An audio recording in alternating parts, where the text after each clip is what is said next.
Hello বন্ধুরা, কেমন আছো? আমার নতুন ব্লগে তোমাদের সবাইকে স্বাগত।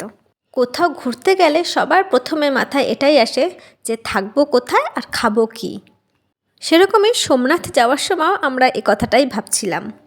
তারপর পেয়ে গেলাম সোমনাথ ট্রাস্টের খোঁজ।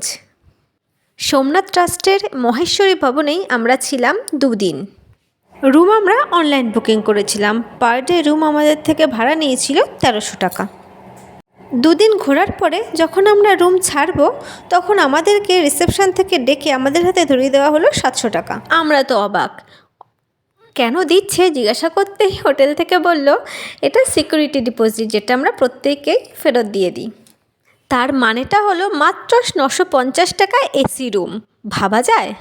সোমনাথ যারাই যাবে তাদের তো আমি এটাই বলবো যে তোমরা গেলে পরে অবশ্যই মহেশ্বরী ভবনে রুমটা নিও, তার কারণ এত কম খরচায় এত ভালো রুম সত্যি কোনো হোটেলে পাওয়া যাবে না।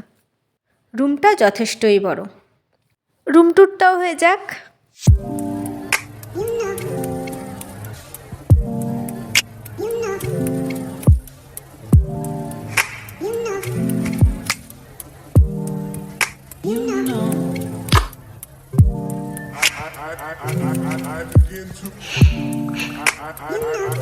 I begin to